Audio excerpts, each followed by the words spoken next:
शुभ मंगलम। कक्षा 10वीं अ के हिंदी के विद्यार्थियों का एक बार पुनः हिंदी की कक्षा में हार्दिक स्वागत है। पिछले वीडियो में हम लोगों ने देखा था सूरदास का पद, पहला पद हम लोगों ने देखा था। आज हम लोग दूसरे पद का अवलोकन करेंगे, जो यह सूरसागर के भ्रमर गीत से लिया गया है।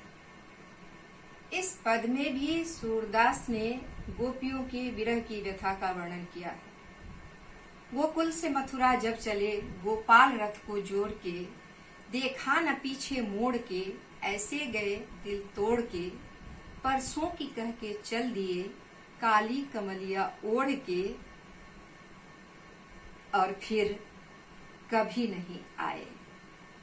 या अपने ज्ञान मार्गी सखा उद्धव को ज्ञान का संदेश उपदेश देने के लिए उन्होंने भेजा। गोपियां तन मन से अत्यंत व्याकुल है, विरह की ज्वाला में जल रही है, व्यथित है। क्या कहती हैं उद्धव से? मन की मन ही माझ रही, हे उद्धव मेरे मन की बात मन में ही रह गई।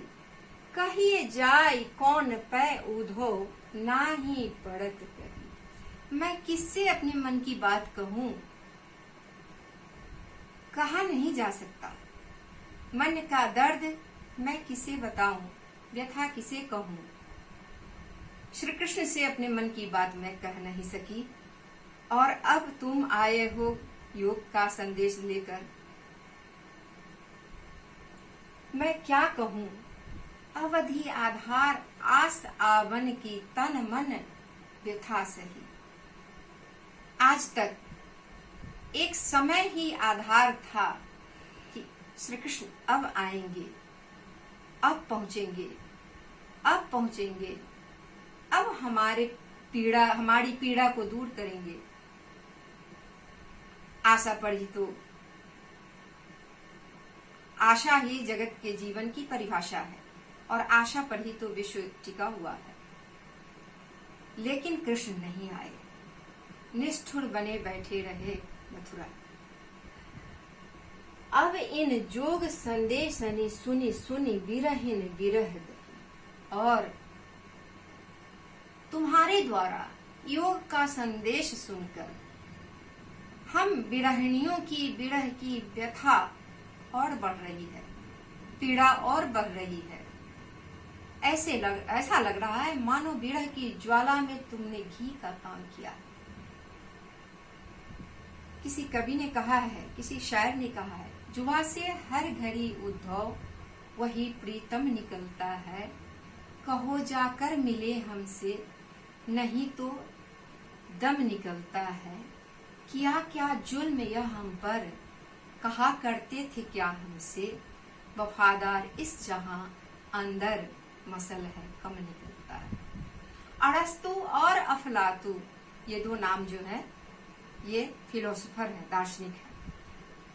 अरस्तु और अफलातु दबा करके सब हारे, न हरगिज जख्म का मेरे कहीं मरहम निकलता है। न हरगिज जख्म का मेरे कहीं मरहम निकलता है।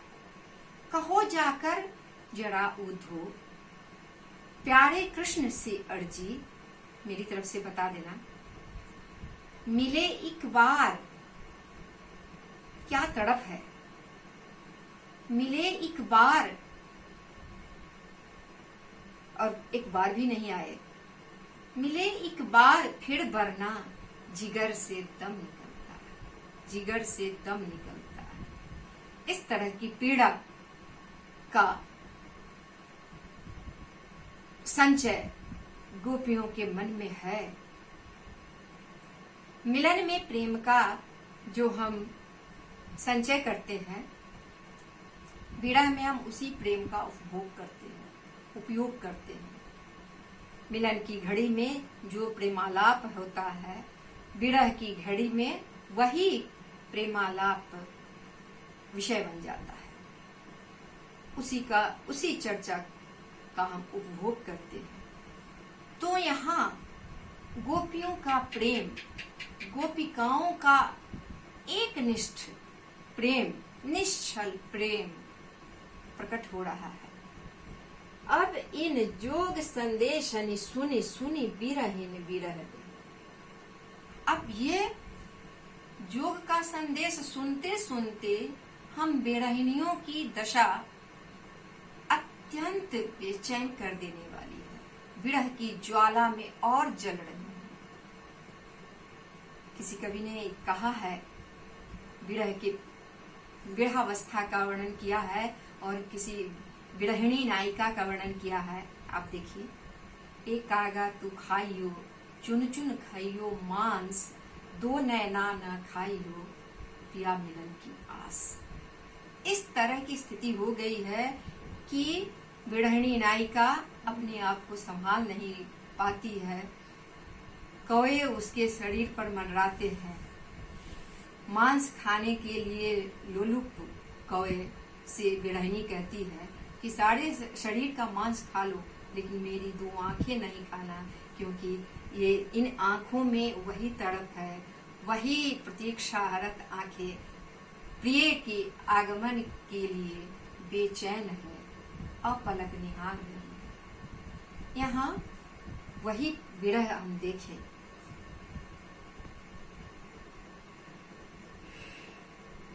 अब इन जोग संदेश सुनी सुनी बिरहिने विरह दही। अगली पंक्ति में देखिए, चाहती हुती गुहाड़ जितहि तय उतते धार बही। जिससे अपनी फरियाद करना चाहती है, जिसके सामने अपनी शिकायत रखना चाहती है, लेकिन किसके सामने रखे? वहीं से तो योग की धारा बहकर यहाँ आ गई। श्री कृष्ण से आपकी शिकायत करते, उद्धव की शिकायत करते कि उद्धव योग का संदेश देने के लिए आप पहुंचे, लेकिन किससे करे? उन्होंने ही तो आपको यहाँ संदेश देने के लिए भेजा। जिससे मैं अपनी शिकायत करूं, फरियाद करूं, उधर से ही तो योग की धारा प्रवाहित होकर यहाँ आ गई है। मैं किससे करूं अपनी शिकायत? अत्यंत व्यथित विरहाग्नि में जल रही गोपिकाओं का हृदय विदारण दृश्य यहाँ प्रस्तुत हुआ। बड़ा ही मार्मिक पल है उद्धव के लिए, और यही कारण है कि बाद में हम लोग देखेंगे उद्धव भी बदल जाते हैं। सूरदास अब धीर धरही क्यों, मर जादा न लही। अत्यंत व्यग्र होती हुई, बेचैन होती हुई गोपियां कहती है, सूरदास जी गोपियों के माध्यम से कहते हैं कि अब हम ही धीर धैर्य क्यों धारण करें। उपालंब का स्वर है, शिकायत का स्वर है। हम ही क्यों, मर ज्यादा न लही। जब उन्होंने प्रेम की मर्यादा का निर्वाह ही नहीं किया। प्रेम ईश्वर का प्रतिरूप है, और उस प्रेम की मर्यादा का उन्होंने जब निर्वाह ही नहीं किया, तो हम ही क्यों धैर्य धारण करें। यहाँ पर गोपियों की आकुलता, व्याकुलता, छटपटाहट, बेचैनी, तड़प चरम अवस्था पर है। पूरा का पूरा पद ब्रजभाषा में है। मन की मन ही माझ रही, अनुभव गम्य बिंब है। कहिए जाई कौन पे उधो नाही पड़त कही। अवधि आधार आस आवन की अवर्ण की आवृत्ति से अनुप्रास की छटा देखिए। तन मन में अनुप्रास अलंकार है, क्योंकि हम सभी जानते हैं कि प्रथम वर्ण की आवृत्ति में भी अनुप्रास अलंकार होता है, मध्यम वर्ण की आवृत्ति में भी अनुप्रास अलंकार होता है, और अंतिम वर्ण की आवृत्ति में भी अनुप्रास अलंकार होता है। तो यहाँ तन में न और मन का न, ये दोनों वर्णों में अनुप्रास है। अनुप्रास का बड़ा ही सुंदर प्रयोग सूरदास जी ने किया है। पूरा का पूरा वियोग श्रृंगार रस का वर्णन किया है इन्होंने। सुनी सुनी में पुनरुक्ति प्रकाश अलंकार है, जिसे हम लिप्सा अलंकार भी कहते हैं। बिरहिने बिरह दही में अनुप्रास अलंकार है। चाहती हुती, यहाँ भी देखिए अंतिम त वर्ण की आवृत्ति से अनुप्रास अलंकार है। गुहाड़ जितहते उत तय धार बहे, शिकायत के स्वर, उपालंब के स्वर है। सूरदास अब धीर धरहि क्यों, ध ध की आवृत्ति से अनुप्रास की छटा देखिए। बड़ा ही अनुपम दृश्य उपस्थित किया है सूरदास जी ने।